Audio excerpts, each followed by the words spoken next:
Joining us now here on In the Circle on D1 Softball. She's become a regular on this show. I think she's been on every year since 2018, if maybe 1 year was missing, and that was the pandemic year, so everybody missed that year. She is entering her 10th season as Arkansas head coach, of course, and a former All-American catcher, national champion at Cal, and of course the winningest head coach in Arkansas softball history. Has led him to 7 NCAA tournament appearances in a row. I speak of our good friend Courtney Deifel, joining us here on In the Circle on D1 Softball. 10th season? Can you believe it? Like blink and we're in 10. It's nuts. I always remember or I have to like check myself because year one, my husband and I had our first son and he's 9. And so that's how I remember how long we've been here more than the seasons. But it's pretty cool. It's awesome. It's always so fun and awesome to sit down with you, Eric. But 2018 is when we made a pretty big jump in this program. So maybe it was all because we started sitting down and talking with you. I'll take the credit. Maybe Thank you we very. should give you the credit, you know? Hey, listen, I Crazy, won't say crazy no. coincidence. Crazy coincidence. If nothing else, that's why you need to keep coming on. Seems to be good. You've been having good seasons there. But 10th season, let me start you with this. How are you a different person and a different coach today than you were when you arrived in Fayetteville for that first season? Gosh, it's probably a shorter list of how I'm the same. Um, I think that in 10 years in being in at one place and I think you settle in. So I think that you settle in. I think that you think sometimes the things that were so important as like a younger head coach or first, like you start to realize like, how was that really that important? Did I need to dig in on that? And just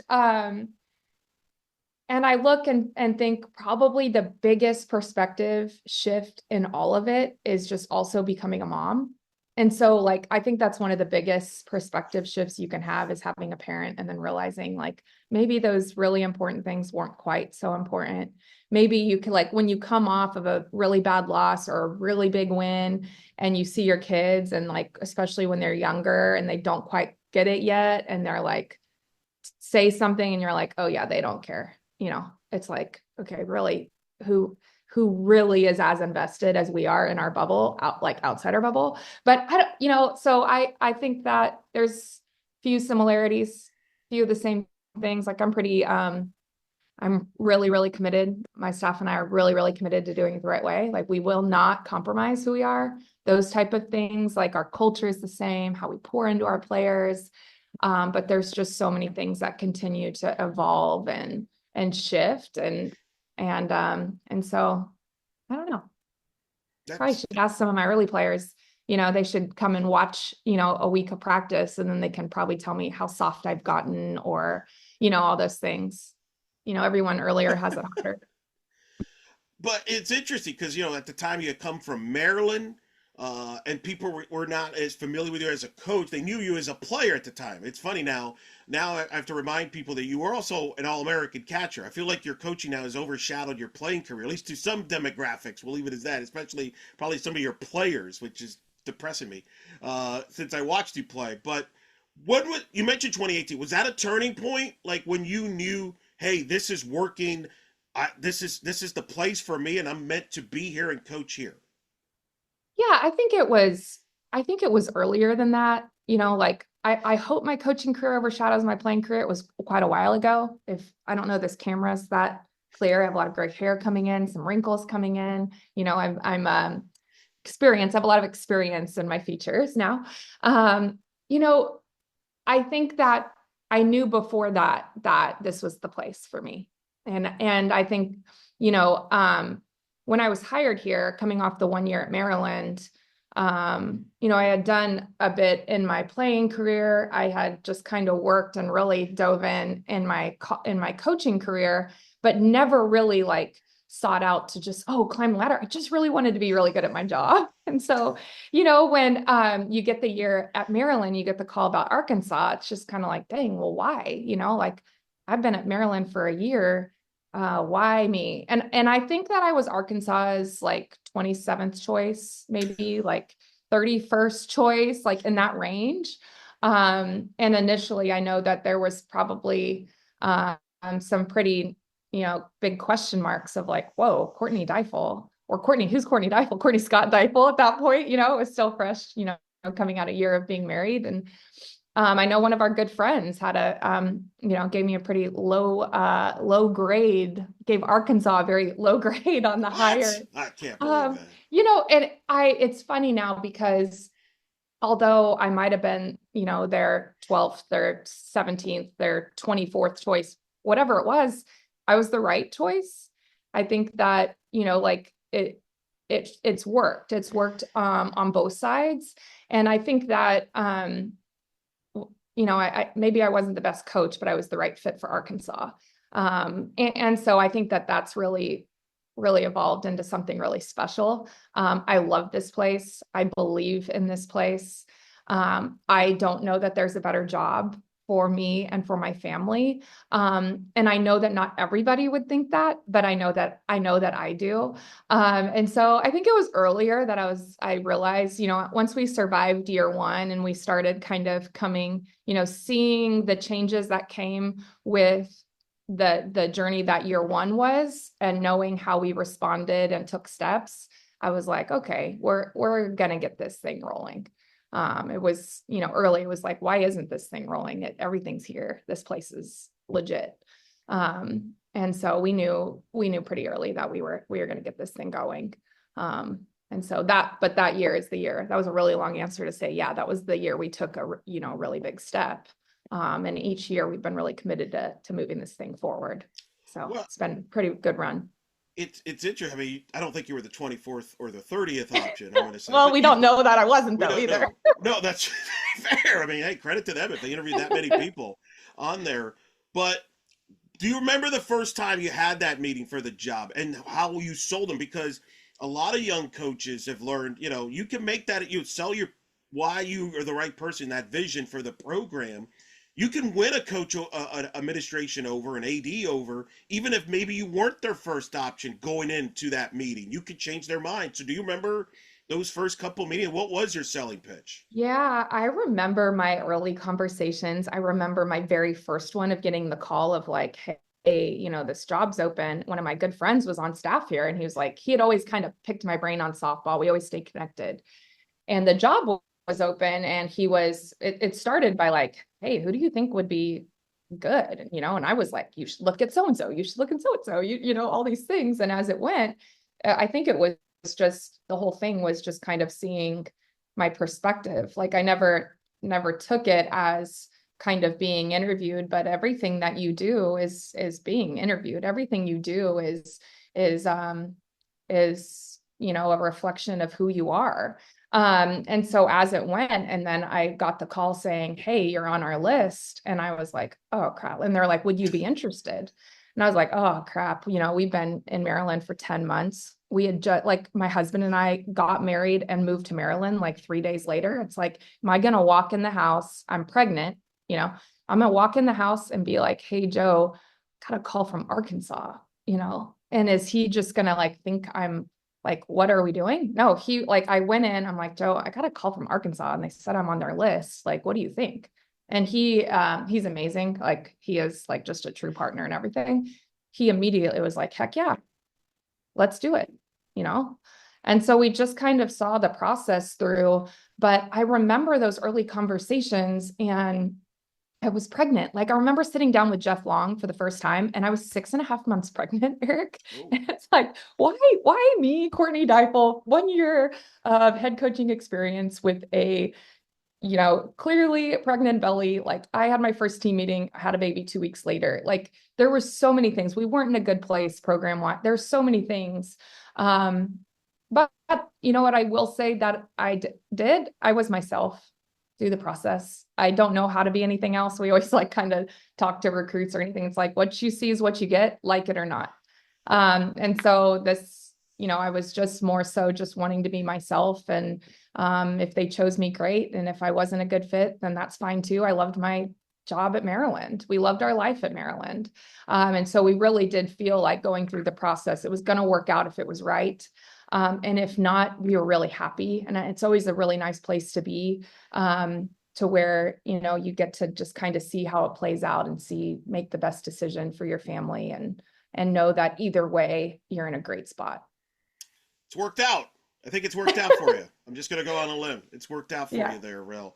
I'm going to give you a stat here. I don't think you're aware of this. I got this through our staff here at D1 Softball. Are you Okay. aware that you currently have 17, at least 17 people currently that have been under your tree? Either they played for you or coached on your staff or currently on your staff that are still now involved coaching softball at all levels. No, 17? 17, which is the second most for an active head coach currently in the sport, behind only Patty Gass. I think you're familiar with her, who has 29. In fairness, she has a I've few heard of years. her. She has a I've few heard a little years. of her. She's got a I'm few part of years her on. coaching tree. Crazy Yeah, enough. you're part of the tree. You got a GA there, but 17, including two current head coaches in Division One, with Jordan Clark, who obviously helped FAU get them to the NCAA tournament last year and a conference championship, and of course Mandy Colgate, who you Yeah. coached at Maryland, is now the new head coach at Miami of Ohio. 17. When I tell you that, what's your reaction to that number? Considering again, short period of time as a head coach.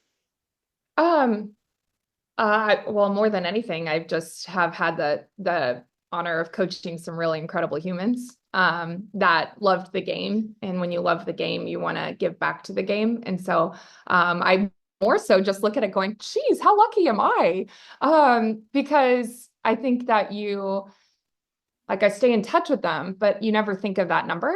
You never think of 17. Like that feels like a big number. And I just really fortunate. I'm really lucky that I've probably learned more from them than they learned from me. Maybe, so pretty cool. Thanks for that stat. That's Well, fun. I'll thank our staffers at D1 Softball that helped me get that stat. Trust me, I don't look all that stuff up there. But I only bring that up because you mentioned you got a chance at Arkansas that maybe some people didn't think you would get. I mean, and I don't know if some people even are aware you've been so successful. I think people forgot when you took over the Arkansas program, it was at the bottom of the SEC. It's not what it is now.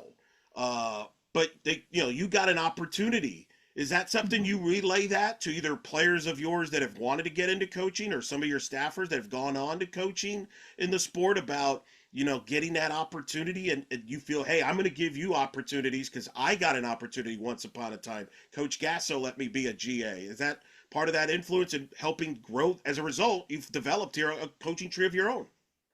Yeah, I think absolutely you want to give opportunity, even if they're not in your tree. You want to be a mentor or anything. You want to just do anything you can to help grow the game and build up other coaches. I think it's a really hard time and really exciting time to be a coach.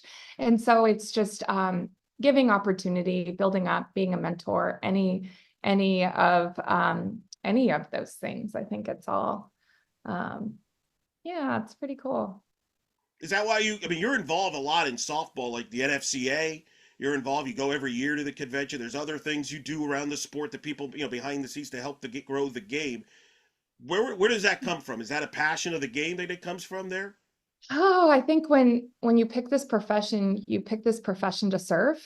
And you serve your people that you work with, you serve the people that you coach, and you hopefully serve the thing that's given you so much. And so it's the sport it's given me so many opportunities. And so my mom was always big on getting everything you can out of the sport because you've poured so much into it. But then now I feel like I've worked into a place where I need to really give back to this sport so that there's so many others that have the opportunities. And this continues to grow and all of that. So it's kind of interesting how your role in the sport, it evolves and you take on more responsibility. And so now in the position I'm in now, I feel like it's my responsibility to pour back into the sport and help grow it in Arkansas and help grow it nationally. And it also, I'd be remiss to not say that like our leadership in Carol Bruggeman, she's one of my dear friends. I had the opportunity to coach with her at Louisville. She's another one that opened a door for me at Louisville, working with her there for 4 years, and Sandy Pearsall and them kind of taking a chance on me at Louisville. And then you see her continue to take big steps in our leadership. And I just really love what she does for our sport and our association. And so I want to support her in any way as well. And so I think that's the thing. Your role evolves and you just take that responsibility and make sure that you're doing the sport. You're doing it, that your due diligence and continuing to build it and grow it. And I'll go back to your other question. As I was listening to your next question, I'm like, I'm not sure I fully answered that as much as I wanted, but, with the opportunity, it's like when you're talking to your coaching tree or anything, it's like just making sure you're doing your best version of yourself in the opportunity that you're in and not being so quick to look for that next opportunity. It's like, Maryland getting the opportunity, getting that chance. Well, even back at Louisville, getting that chance at Louisville. I just really wanted to be really good at Maryland as an assistant. And then I got a chance to go to Louisville as an assistant, and then being really as good as I could be there, got me the opportunity at Maryland. And so it's, I think so often, sometimes we can fast forward to like, oh, what's next? Oh, like my players would be like, I want your job. So what do I need to do? And it's like, well, one, come spend a day in my chair. Maybe you won't want it anymore, but no. But it's just, I think I can say wholeheartedly that I poured my entire self into every position that I was trusted with, and hopefully made that program better and learned so much. It was a sponge each time I had a new opportunity that helps you get prepared when that next opportunity kind of seeks you out. And so when Arkansas called, I did have that moment, which I'm so mad at myself because I get so mad at females that do this, but I'm just like, why me? Am I ready? I don't know. Like, oh, I don't know if I can do it. Well, I also know that I'm going to figure it out. And most women do, of like, like you're going to figure it out. You can do anything. And so I'm just so fortunate that they saw something in me, and gave me this chance. Was And so if coach I can give that to anyone else, then I'd love to. Well, clearly you are. Clearly you are, because more and more people that have worked with you or played for you or been getting into coaching. So there's that influence. And I think I told you this last year. I mean, talking to a lot of administrators, a lot of times when softball jobs have opened, the term that I keep hearing is we're trying to find our Courtney Deifel version, if you will. So you've made an impact from that standpoint. That's kind of the new model. I've told you that before. You should not be I surprised by that. know. I know. Thanks. Was That's coach fine. was coaching always the plan for the because you were a three-time All-American catcher, a No, national. I was a one-time All-American catcher. Well, you got robbed then. I mean, you caught like seven no hitters. How do you not only become one? Well, I had great pitchers, doesn't mean. Oh wait, So was your sister Amanda the one that was the three? four-time. Oh, four She time. was a four-time first-team All-American, stud of the world, pitcher utility, like stud. She led the country in ERA at least 2 of her years. Crazy good. Crazy good. Pretty I good. was a one-time. I was a one-time. You That's were a okay. national champion there. Although that's a good family tree right there to learn from your sister there, who was a Yeah, national champion at yeah. I Fresno. mean, she was so talented, but she worked for everything she got. And she was one of the fiercest competitors, if not the fiercest competitor I ever got to play with or watch. But yeah, our family had a 7-year run at the World Series. So we had a little ceremony, 7 straight years. We went to the World Series, and we had a little ceremony at the end, my senior year, when we knew it was, kind of ending, because that was what we did for 7 years. Pretty cool. One of these years in the off season, I mean, you don't have an off season. This is the problem. You do not have an off season. But one of these years, we got to tell that whole story, the 7-year run there, you and your sister. Yeah. Maybe get both. Maybe get the family on the show or something. Yeah. Oh gosh, good luck. Yeah. Careful, careful, careful what you wish for. No. Understandable. Yeah. Uh, Pretty cool. Now you've helped build this program with some great recruiting classes in the past. Some that you've meant a lot to you to help build the program because they trusted in your vision. But there's been a lot of excitement about this year's freshman class as we talk about this year's team, and that's one of the headliners this year. I don't believe in rankings, but outlets have there's been outlets that have ranked this freshman class the number one class in the country. Not, and they got to prove it on the field. So that's the clear thing. But from a potential standpoint, from a talent standpoint, where does this freshman class compare to some of the other classes that you've recruited at Arkansas? Well, that's not a fair question, Eric. It's a lot Uh, because I don't. I mean, you're the putting me hype is at pretty. It's pretty good. it's a good question. I'm giving you a hard time. You're putting me in a tough spot, you know, it's like comparing your kids, you know. No, but the potential of this class is off the charts. Um, and I think that's the crazy thing is like when you look at I mean, our first two recruits were Mary Half and Hannah McEwen. And so when you look back at like, those freshmen, like they were really stinking good, they were just really under the radar.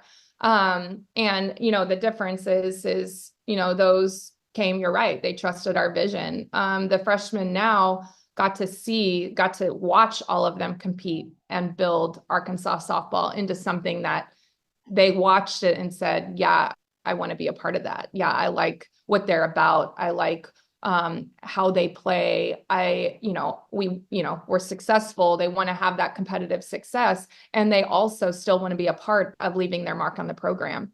And so you look at this freshman class and the talent and the potential is off the charts. And they're special. They're really special. But they came here because they're like, no, we're doing it. Like we're coming in and we're doing it. Like, and they've been Razorbacks. But they have every day showed up and just followed through on why they came here, of just wanting to take that big next step, and they're ready for it, and they have their sights set on it. So they're really special. 8 freshmen on the roster. It's probably one of your largest recruiting classes too, right? I mean, that's a fair assessment. Maybe you don't want to compare who the talent, the potential to other, but that's definitely one of the largest ones that Mm-hmm. you mix in with a couple transfers and then 12 returners. So how do you get them all to buy in and be as a one unit? Is that something you lean on your leadership, on your veterans that have been there? How do you get them all to blend in the fall? And I'm not even talking about on the field, just getting to know each other as teammates. Well, it's a process. I think you rely a ton on your veterans, but you also rely on your freshmen coming in and being who you recruited in, like coming in and being them with all of their personality and all of their experience, and they're green to it. And that's a good thing. And so just making sure that your veterans kind of get them under their wing. But the thing that's been so unique with this group in particular is we're really just kind of split with returners and newbies, and they've met in the middle. And it's been really awesome to see, because we do a lot. We do a lot of connection things. We do a lot of things away from the field. We do a lot of things to just bring us closer. And I think that's been the kind of the best thing, the kind of the beauty of having that split, is that it isn't just like our way or the highway with our veterans. And it's our freshmen aren't just like, I'll do whatever they say. No, they've come in, they have a voice, they have so much respect for each other. The other day we had a retreat, and I'm listening to Ella McDowell and Bree Ellis talk to each other in this way that is like, Bree Ellis is a returning All-American and someone that even before Arkansas, Ella McDowell looked up to, from being from Houston and being in the Impact organization, and listening to how Ella, who has she's got it, she's special, and having Bree hear what Ella thinks about her, and then having Bree say it right back to her. It had to have been one of the coolest moments for Ella, and for Bree, because they have so much respect for each other. That's just a little example of what both have done, but they've just kind of met in the middle of, with all the best things from both sides. And you're seeing our older ones just have this different bounce in their step and have, so much of this personality and ownership with this program. And you're having these young ones come in and immediately dive in and just be so proud to be here and proud to play with them every day. And so it has been one of my favorite falls to date. This is a group that is, even on our bad days, they are so fun to coach, because they just want to be their best every day. And so they love being coached, they love being pushed, and they've answered the challenge every time. No doubt. You mentioned Ella McDowell. I'll start with her because, well, first of all, you know how this podcast stuff works. You segued for me, so I'm going to just go ahead and give you props on that. But she was the most outstanding player for the U.S. under 18 team. Mhm. Her credential speaks for itself. She's one of the top recruits. She's on the list among your, I think 3 or 4 of your freshmen are on the D1 softball top freshman watch list rankings there. Mhm. Describe her for those that haven't seen her play, the type of player she is, and where do you envision playing her? Because she could play all over the infield, I believe. She really can. The other day, we were at practice and she's like, "Stay off the dirt. We just like Austin just dragged it. It looks so nice." I'm like, "Oh, are you gonna stay off the dirt?" She's like, "Coach, yeah." I'm like, "You gonna play outfield?" She's like, "You know that I would do it if you told." I was like, "Yeah, you would, and you'd be really good at it. You literally could. She could do anything you told her. She would do it to 100% of her ability and be outstanding." But if you haven't seen Ella McDowell play, you need to like do yourself a favor and watch her. If you are a softball fan, you need to watch how she plays the game because she plays it with just so much passion and joy. And she's a playmaker. Like on defense, she's a playmaker. Like she makes the big plays look routine. She just does the fundamentals really well. Um, but you can never tell when you watch her on the field, you can never tell how she felt walking into the stadium that day. She just has this like passion and joy for the game and she brings it out of everyone. So she just keeps it fun and she keeps it light. And she just makes everybody just kind of elevate around her. Um, and then offensively, she just like the best thing I can say about Ella that I feel like pretty much sums her up is she just refuses to get out. And there's something about a hitter that refuses to out. She's incredibly talented. She has incredible hand eye. She can drive the ball on the berm. She can also be fooled and like hit a ball like down the right field line. She is so hard to get out because she refuses to get out. And she is so meticulous about her process. And her approach and her consistency and her work ethic and her commitment to herself to be her best.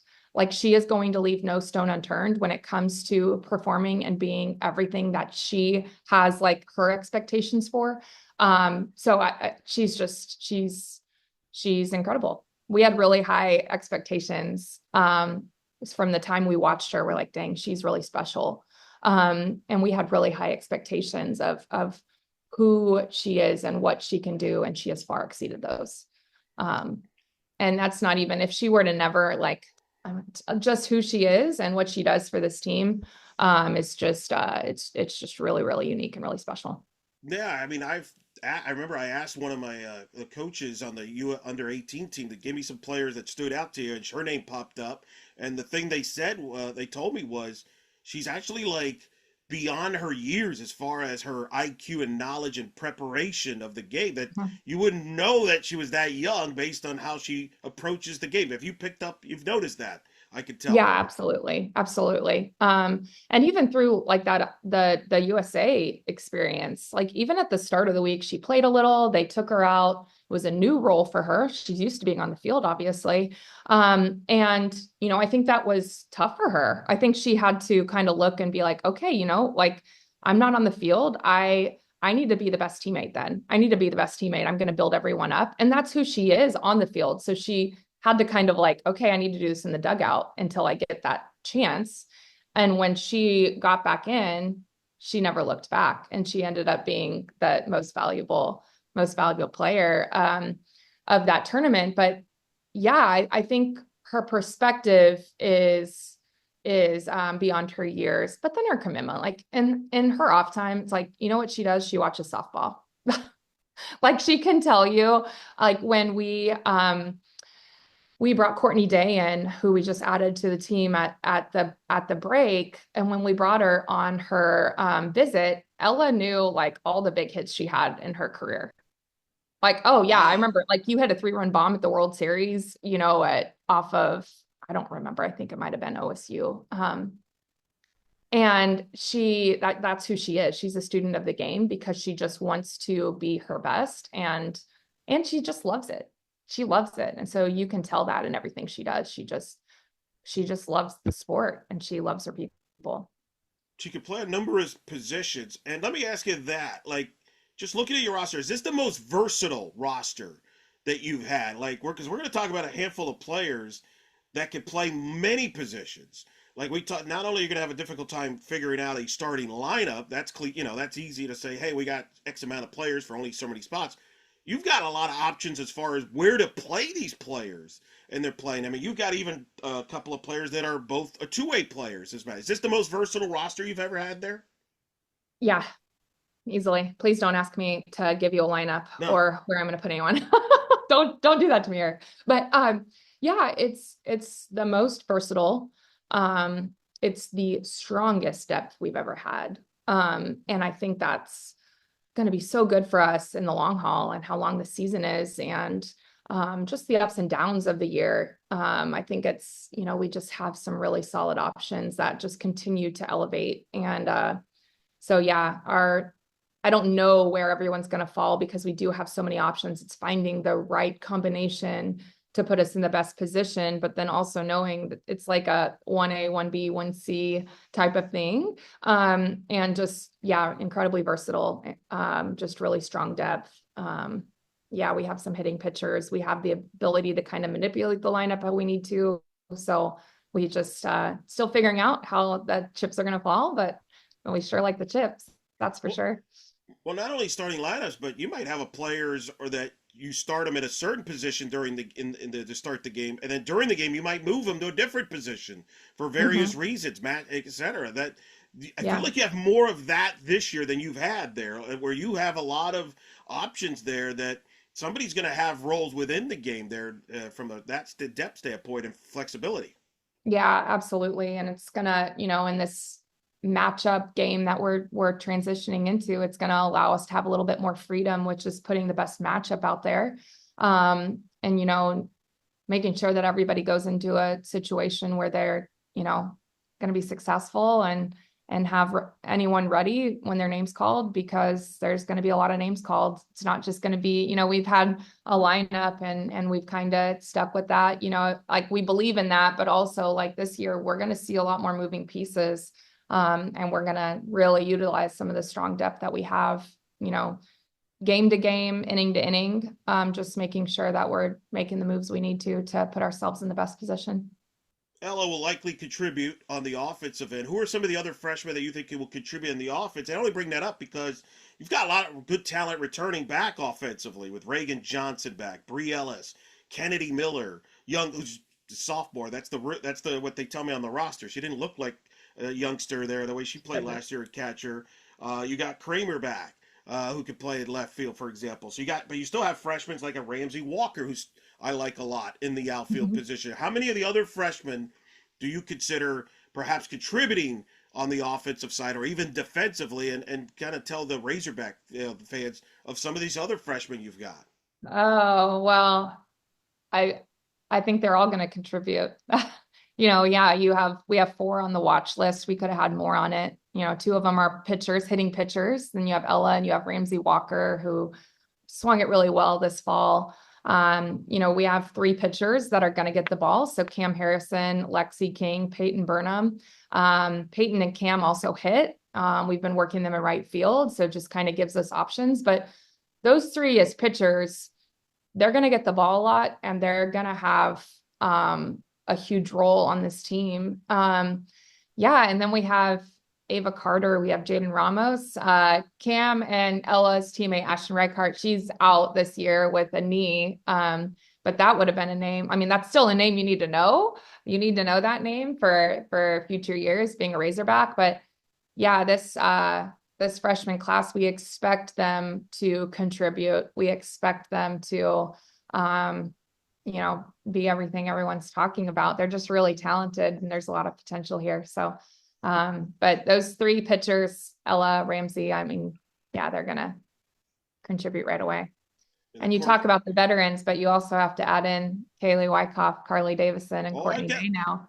I oh, know I'm you're getting, getting I'm there. I getting know you're there. getting there, but yeah, there's just a lot of big weapons and tools on this roster. So pretty excited.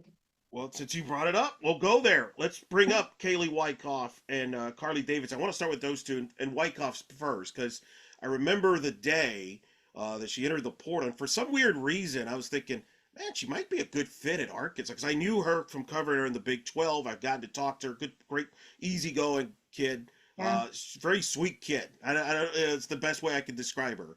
And she just in is my very dealings sweet. with her. But I didn't Yeah. think anything of it, and I was in. I didn't know. And next thing I know, oh, she ends up going to Arkansas. What's it been like getting to know her? I'm not going to ask you where to play her because you're right. She can play everywhere. Yeah. But what's it been like knowing her and having her as a player? Well, you're right. She's just a really, really sweet human. Quiet, but when you get her going, she'll get going. And so I think that's been the fun thing is, yeah, when she went in the portal, we knew her. She had been to camps. Like she was sitting in the pen the other day with me and she's like, I pitched on this Rapsodo before, like coming to camp and talking about it. And so it's just having that familiarity. And I think knowing more than anything that she knew us. And so in this system, in this program, you're going to be cared for. You're going to be cared for. And she knew it was a place where she would thrive. And we knew it was a place where she would thrive. And so I think it's been just a seamless fit. She's incredibly sweet. She's just a really great teammate. She just has a way of connecting with everyone and having everyone's best interest in mind all the time. And then just like she's just a worker. She's really good. Obviously comes in with some huge numbers. But she's exactly what we needed. In the summer portal swing, we needed Kaylee and we needed Carly. And they are two of we've been really lucky with who we've gotten out of the portal of just being really great fits. And these two are no different, but it just feels like they've been here forever.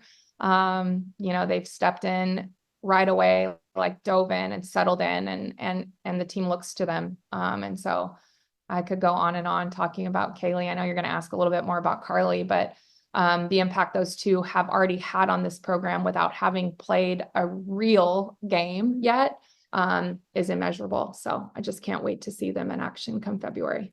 Plus, Kaylee's the type too that just she doesn't care where you play her. She just No, wants to play, right? Like, she wants and to and she wants to play, she wants to win, and she can do anything. Well, and that's So such an underrated thing. That sounds like such a mhm. not a big deal, but you know this. You've been around the sport a long time. There are times where there are players that are like, no, no, I want to play this certain position for whatever Yeah. reasons. Mhm. But that's not her, and that's a big plus No. to have a player like that you can move around, and she's cool with that. Yeah, I mean, she wants to play, obviously. She's gonna help us a ton behind the plate, like having Kennedy, but it's a lot of wear and tear on a catcher to catch every game. And what Kaylee does back there is so huge. And she has a really strong connection with Cam Harrison, one of our freshman pitchers. She went to Katy High School, so with Cam and with Ashton, but she grew up with Cam and they're really close friends. And so watching them work together, pitching, catching, it's just like a no-brainer, like they just do so well together and they just connect really well in that relationship. But yeah, Kaylee could play first if we needed to. She could play corner outfield. She could DP, and she is ready and willing for anything that we ask her to do, whatever is going to make the team the best. And so she's incredible. I could go on and on. I Could love you her.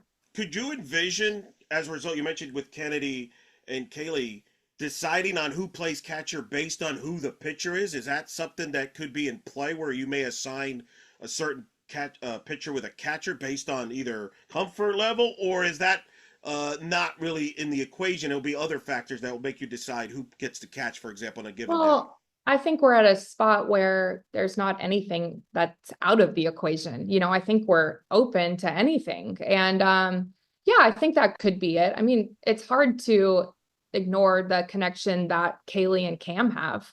It's not to say that Cam and Kennedy don't work really well together, but Kaylee and Cam go back years. And so, just what they do. And for Cam's profile with how Kaylee receives as a lefty catcher, it's a really good fit. So it could be a combination of, pitchers. It could be a combination of the matchup with the other team and what they'll do, because they do have different strengths as catchers. But, I just think it's just nice to have depth back there, and they're both going to be swinging it in the lineup. So it just gives us a little bit more flexibility. And it keeps them fresh because you know as Yeah. well as anybody that Hmm. position of catcher, it takes its toll physically, Hmm. which a lot Yep. of times will impact you, mentally, emotionally, and how you're swinging the bat. So now you get a chance to keep both of them fresh, especially Kennedy. That's a big luxury to have as well. Yeah, absolutely. It's a long season. And a lot of times you start to see one part of their game, just not be as good, or maybe it kind of declines a little bit. And so just the ability to keep them fresh on both sides. Um, in theory, it's going to be really big. It's going to be huge. It's going to really nice to have that option. You mentioned in your local media availability that Carly, your likely second base, does a great job there. Speak to her what the imp and what she brings to the table. Oh, so much. I mean, she's immediately from like the first week, been one of the go-to leaders on this team. So just beyond just what she does on the field, how she lives her life, how she approaches everything. She's immediately earned the respect as a leader, from the new ones and the returners. And that's a lot. There's a lot to be said for that. She well, I can't imagine she's not going to play second base as long as she's healthy. She's a phenomenal defender, just with her footwork, her glove work, her just anchoring our defense, working all our coverages, all of Matt Michael's coverages and shifts and everything. We need the second baseman to be our anchor there, and that's what she does. But she has this just steady calm to her. She is as consistent as they come, in approach and personality and just how she shows up every day. And so, yeah, I just, she's exactly what we needed. I'll just say it again. She's exactly what we needed, she and Kaylee. So, Carly, we're expecting her to play second. And again, she's just incredibly talented. Have the new faces pushed the veterans in a positive way in Yeah. practice? Like, is this one of the more competitive fall practices, for example, that maybe you've had? Not that you don't have competitive practice, but there's a lot of talent here, and the veterans are aware of that. They're like, oh, okay, we got Yeah. to raise our game up, or we're going to show them, and it's brought a lot of healthy competition out. I would imagine Oh. out of your roster. Yeah, absolutely. We've always competed a lot just in general of just on our daily, and the level of competition has raised so much. And just their comfort in competing, their comfort in competing against each other, their comfort in competing against each other and trash talking, which I always love. It just has that extra edge. But our team is elevated so much, and they push each other and they bring the best out of each other. And they're fun, Eric. I don't know. It's just like this group has been refreshing for us. It's been kind of rejuvenating, and they're just fun. We look forward to going to work every day and seeing how they're going to answer whatever challenge we give them. They're a blast. How have the Bree, Reagan, in particular, start with them, and then others? Give me some other of the returners and position players have looked to you in the fall and raising their games, and maybe some other players that maybe had a big time fall that might break out. Yeah, well, I think the returners, what we're seeing is them respond really well from last year. In a lot of ways, I just think they gain so much perspective. And I think they look around and know how complete this team is, how strong they are. I think they see the value and what the youth on our team bring, and they let them be them, which I think is so huge. And they've just kind of settled into um, who they are. I think it's also just a second year with DJ and Coach Gasso coming in and just really knowing what to expect every day. And yeah, so they've been outstanding. I think they've raised their level. We've raised the expectation, and they've met it every single time, and we just continue to get to raise it. And And so I'm just really proud of this group and excited to see what they do. Kennedy Miller, this is her numbers last year as a freshman: 331, 8 homers, 36 RBIs, while catching. While catching, it's a no-brainer. She's on many lists. She's on the softball's top 100 player list, top catchers list. Like, if she's not on a softball list, then just that the credibility of that list is gone, and whoever made those lists is Yeah. automatically eliminated. I think we can agree with that.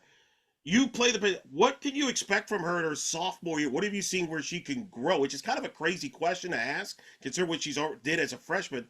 But I would imagine there's even more growth ahead for her. Yeah, I do. I think there's more growth therefore, especially in a leadership role.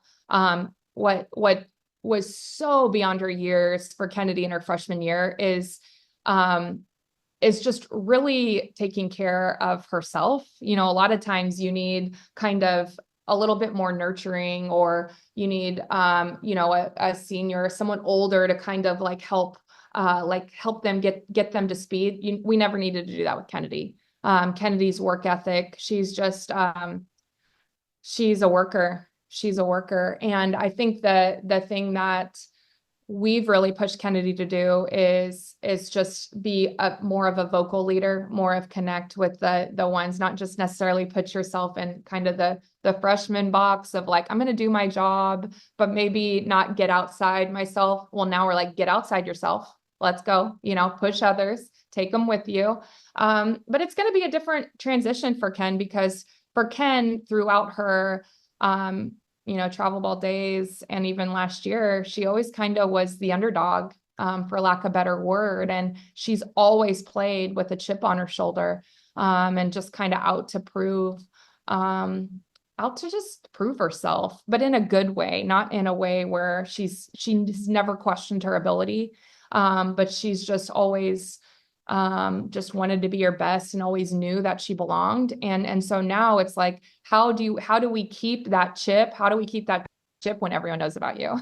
How do we keep that chip when everyone's like, you're the one of the best catchers in the country? You're an exceptional offensive player. So how do we keep that chip? And so that's been the work of the fall. And just knowing that how good those numbers are, it wasn't without peaks and valleys. And a lot of times when you come out of a year like that, you think of it as a highlight reel and don't realize that there was struggle in there too. And so just making sure that her perspective's in the right place, and just where, just the emotional check of all of it, and taking it day by day. So we're excited. It'll be good.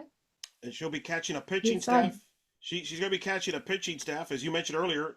Cam, Peyton, and Lexi, 3 freshmen, along with the returners Robin and Burlight. Tell me how that pitching staff has complemented each other. You got 2 veterans and the 3 freshmen there. Just tell me how that they've blended in. They've blended in really well. I think it really helps with who Rob and Reese are, just as people, as leaders, as understanding the strength of the staff is the most important thing. And so they've done a really good job of just kind of getting everybody just as like a little team and connected. We really do feel like we have everything that we need in this staff. And so, our freshmen, they're going to get the ball. They're going to have to grow up really quick. And they're ready for it. So we're excited. And then we just added Courtney Day, who pitches also. And so, yeah, so we will have 6 working out of the pen. And again, they all do something very different, but we feel collectively as a staff, we have everything that we need. And we're excited. We're really excited. Uh, you said Cam and Peyton can hit as 2 Mhm. ways. When you decide to put them in the lineup and they're not pitching, can they play other positions? Is that, or you put them at DP? How do you plan on using them specifically when you decide to let them pitch, but not let them hit, but not necessarily be in the circle? Well, we've been working them in right field, just to get them some reps out there. They can DP. So we have options. We have some options. So It's pretty we'll see. good. You Yeah. mentioned Courtney Day, uh, kind of a late addition Mhm. there. How do you blend somebody in like that when they come in? I think it was December. when they rolled Yeah. there, and how has she fit in? And you mentioned pitching. What's her role would be like? Yeah, it's been great. It's been great. She's a human, a personality, a player that fits in so well with us. And she's really good friends with Carly Ratcliffe, who's on our team. And quite honestly, Carly's the one that called me when she knew Courtney was going in the portal, and she said, Coach D, Courtney Day's going in the portal, and we need to call her. And I said, okay, tell me who she is as a person. And so she gave me the whole rundown, and she's like, she's one of my best friends. Now, if you know Carly Ratcliffe, you know that um, she is, she's a team person. She will do anything for her teammates, and everybody on our team just absolutely adores her. And so for Carly to call and say, no, she would fit here. And I go, okay, well, does she make us better? And I knew Courtney Day, but I just wanted to hear Carly's perspective. And she goes, Coach D, she will make us better. Like, she is one of the best hitters that I've seen play. And I go, so you have no reservations in adding her, She goes, absolutely not. She makes us better. And so, for us, it was a no-brainer. That's one of the best, when you have someone in our program that is as protective of our culture and our team, as Carly or as any of us, and for her to just advocate for her, it was a no-brainer. And when we got to talk to Courtney, when we got to bring her in, we knew her also. We knew her from before she went to Texas. And I think that you have a chance to be someone's happy ending out of the portal. She has one season left on her clock, and we have the chance to be her happy ending with softball. And she fits in so well here. Our team has embraced her. I think they know at this point that anytime we add someone, we don't add them impulsively. So she's someone that makes us better. She's someone that fits with our culture, and our team's done a really good job of welcoming her with open arms. But through that process, it was, we have a lot of youth.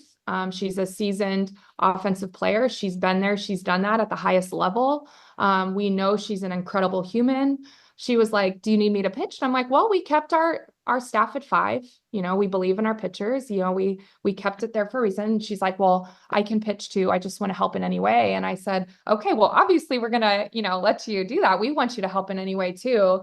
And so that was the conversation. And then she's just, ready and willing to do anything that we need her to. She pitched the other day, and it was so funny because pitchers are such perfectionists, and we were working, and she missed a spot. Like, she missed a spot. Her pitch still looked good. She missed a location. And I'm like, yeah, I mean, come on, Court. It's like, you've been in really, really, um, you know, workouts every day. You've been working so hard for this nonstop for so long. Yeah, you should be perfect. And she's like, okay, yeah, you're right. Maybe I should give myself grace. I haven't really pitched in 3 years. I'm like, what? To see what she's doing, having not really pitched competitively for 3 years, is just so impressive.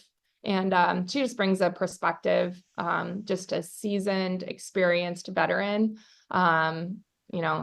that's just added so much to this group already in a short time. I did not know about the pitching background there. That's Well, I knew she pitched, but I didn't realize that she hadn't pitched for any, like, the teams she right. was on, like, pitched really, like, for 3 years, like in regular workouts. I just knew that she had taken a year off. She's Sure. taken a year off from being at Ole Miss, and so anyways, I just, thought, okay, a year. I knew she pitched. Don't let me misspeak. I knew she pitched. I knew all the tools that she had. No, no, I knew Um, that. I didn't know is what I'm saying. That's oh, impressive. oh, sorry. I thought you said, how do you not know? I was like, I do know. No, I know He's you gonna know. help us. You do your homework. I do not, clearly. I did not know about that background. That's why I was thrown off by that. When you mentioned her as a pitcher, I'm like, wait, what? Like, Oh yeah. Yeah. wow. She's got some good stuff. You're gonna like watching her. Really? Yeah. Okay. So that Yeah. could, you're real. She's got some good stuff.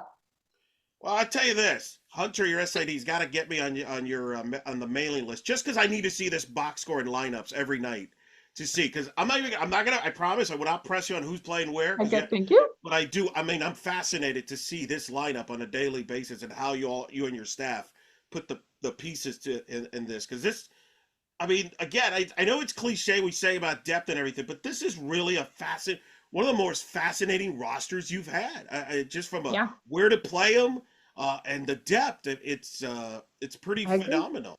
I Uh, agree. I'm pretty excited about it. all right, I'll stop talking about it before I get myself in trouble there and start trying to press you on positions. Yeah. What I will ask you, Do no, not ask me any questions about. promise. Uh, I want to ask you, you're going to get bombarded. Obviously, the SEC, Oklahoma, Texas, you're going to get bombarded with that.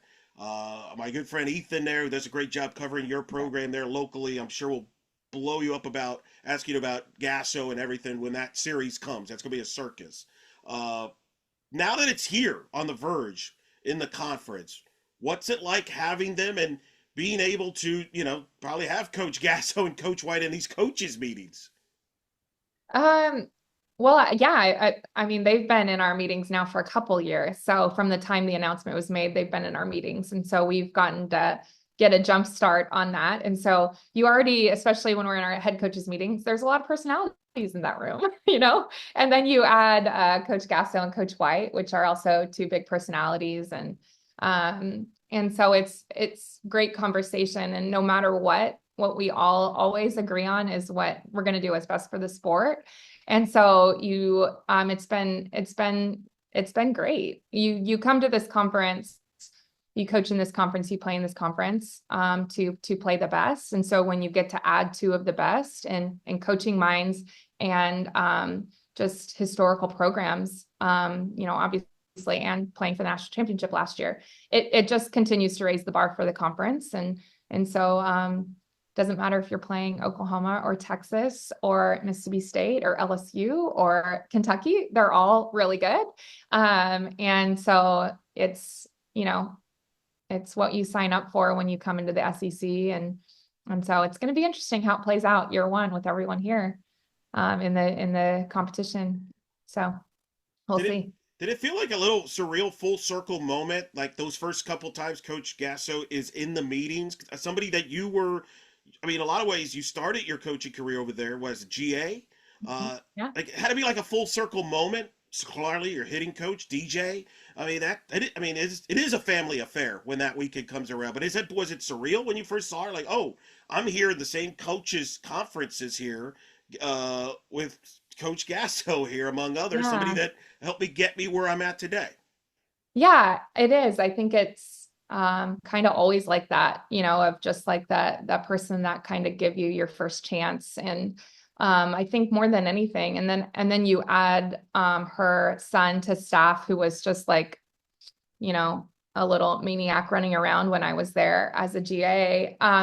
It is a family affair. And I think more than anything, no matter who gives you the chance, you always just want to do right by them, and just make them proud. And so it's cool to be in that room, and we're head coaches in the SEC, so it's cool, but yeah, every once in a while that moment kind of strikes with amongst others, but but then you just kind of go to battle, Go to battle you know. when you play. Well, but it's so interesting. Like we talked earlier about your coaching tree. Now it's to the point where a lot of times you're going to run into people that you either coached or were on your staff. Like when you play Missouri, for example, Mary Half's there, and Yeah. she's rising in this profession there. I mean, that's got to be. I know it's a proud moment, but also kind of weird because you care about these people, you want them to do well, but not at your expense, clearly. And so, but Oh it yeah, is you unique. want them to do, especially when you go head to head, you want them to do as well as they can in a loss. Exactly. Very well said. No, I always hope that they win every game that we're not in. So you always pull for them, so and But it's always bigger than the competition. So and I hope that they know that from me, as if it's not just about wins and losses and us going head to head. It's about how can I help to make you better, or your situation better, or any of those things. my last question to you is: the season will get going, and you'll start playing other teams. What are a couple questions, key things that you got in your mind that you're looking forward to finding out and learning about your team that you'll learn playing other competition that you think will be a key this year?